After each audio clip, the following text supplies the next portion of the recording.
Bonjour à toutes et à tous.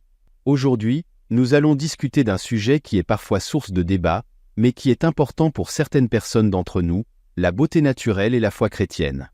Nous vivons dans un monde où l'apparence extérieure est souvent mise en avant. La société nous pousse parfois à croire que nous devons nous conformer à des standards de beauté qui peuvent sembler inaccessibles. Pour beaucoup, cela inclut l'utilisation de maquillage pour se sentir mieux dans leur peau ou pour correspondre à ces attentes. Cependant, en tant que croyants, il est important de se rappeler que notre foi repose sur des valeurs profondes de vérité, d'authenticité et d'amour de soi. Jésus nous a appris à embrasser la vérité dans tous les aspects de notre vie, et cela inclut aussi la manière dont nous percevons notre apparence.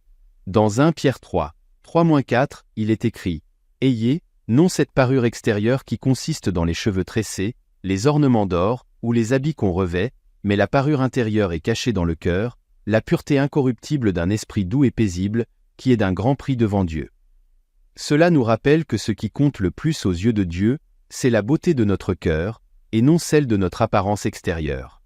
Mais ce que nous ajoutons sur notre corps peut nous éloigner de Dieu.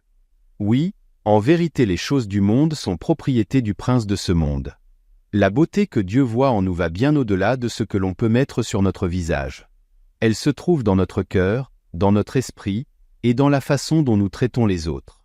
Se maquiller est un péché en soi, car le maquillage vous cache. Remarquez bien que lorsque les femmes se maquillent on peut facilement les oublier, alors cela montre que devant Dieu, elles ne sont plus comme il les a créées, donnant ainsi au diable une raison de les réclamer auprès de Dieu. Mais il est essentiel de se demander pourquoi le maquillage est mauvais. Est-ce que pour vous, c'est pour des attentes externes, ou pour dissimuler quelque chose que vous n'aimez pas chez vous? Dans Proverbe 31, 30, on lit « La grâce est trompeuse et la beauté est vaine.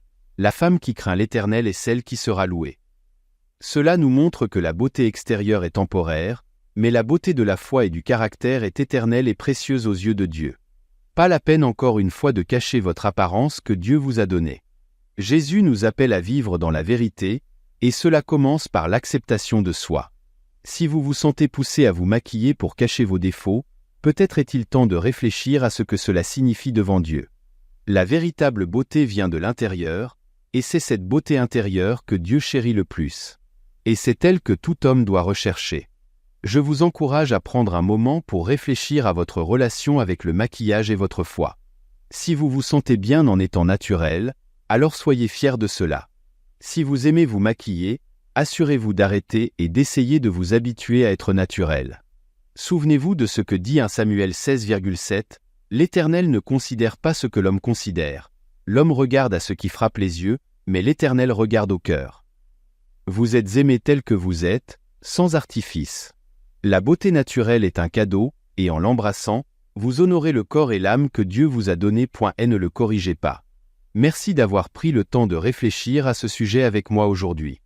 Je vous encourage à toujours chercher la vérité et à embrasser la beauté authentique que Dieu a placée en vous. Prenez soin de vous, et que Dieu vous bénisse.